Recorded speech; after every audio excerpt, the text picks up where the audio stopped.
his friends to follow him. You were ushered along, we were keeping our hands on the wall, we were ushered on towards the entrance, which became the exit, onto Flinders Street. There was an area in the cloakroom. You were ushered in, there'd be a group of 6. We were all ushered to a policeman. The policeman said to me, take off your clothes. So we had to undress, had to unbutton my shirt, take off my jeans, and they said, take off your underwear. And what they did was you took off your underwear, they then asked you to bend over and shine a torch up your rear end, looking for drugs.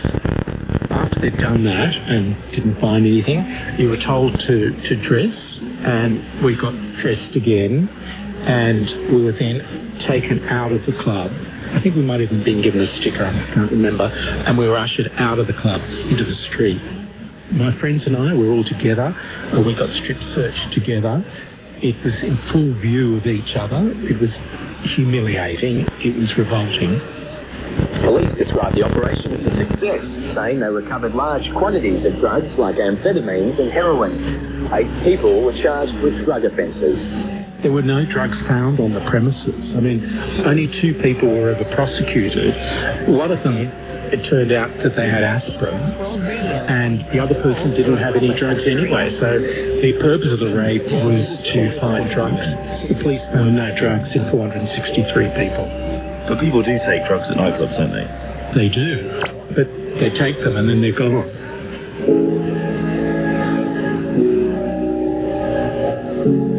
We were so upset, we were so stressed about the thing and really, really shocked that we walked home to South Yarra, maybe, its distance was probably 3 kilometres. And I was just talking about it, just saying, I can't believe this. I'm going to take some action about this. This should not happen to people. This cannot happen in our society. And he started taking action the next day. He went on gay lesbian radio station Joy FM and talked about how angry he was. It was in other media as well. Melbourne newspaper The Age ran a headline, "Hands Against the Wall." And on the TV, the Australian Broadcasting Corporation were covering it.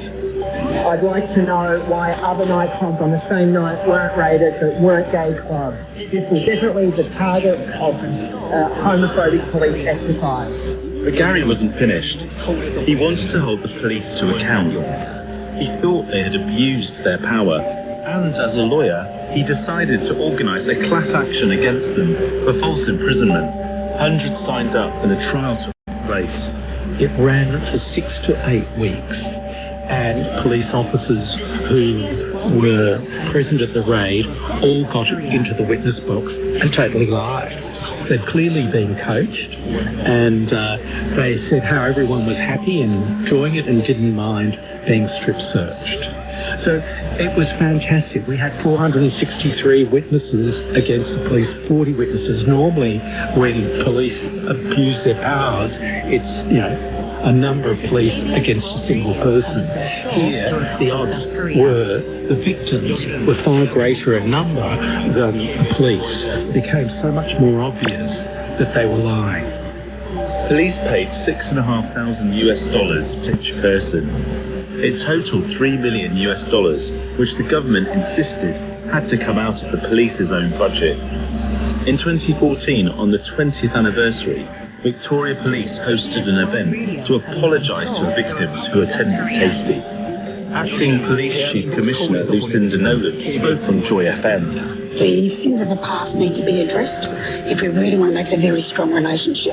So I think that's a reflection on how different Victoria Police was 20 years ago.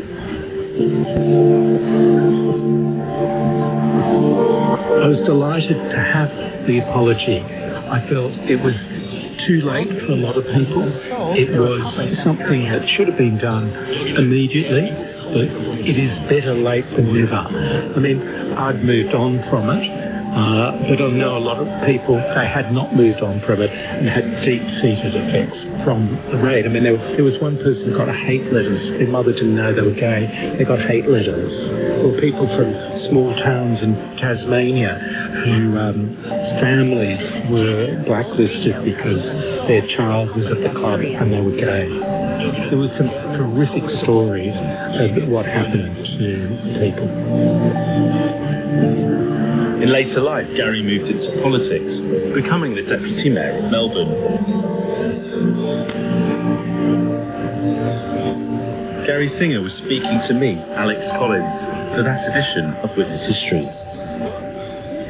This is the BBC World Service, where Rebecca Henschke is presenting The Monkey Haters. I've been investigating a very strange, twisted story for over a year now. The torture of monkeys being filmed and sold online. I want to expose the people involved in this shocking trade. The Monkey Haters at bbcworldservice.com/documentaries or wherever you get your podcasts. World Radio coming from Seoul, the Republic of Korea. 여기는 대한민국 서울에서 보내드리는 KBS World Radio.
From Seoul, Korea, KBS World Radio English starts right now.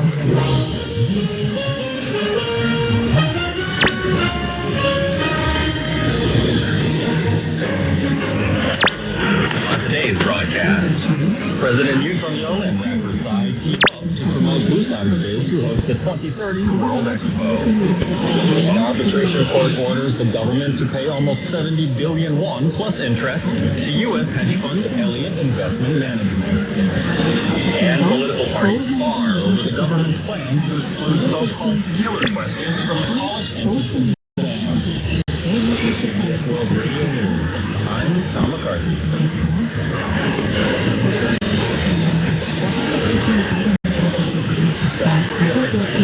We're hosting the 2030 World Expo in Busan. A busted airport city of more than 3 million are gathering at the immense summer party in Paris on Tuesday.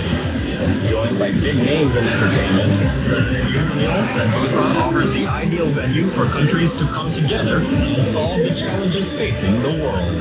The host city will be selected in November. Yoon Suk-yeol has the details.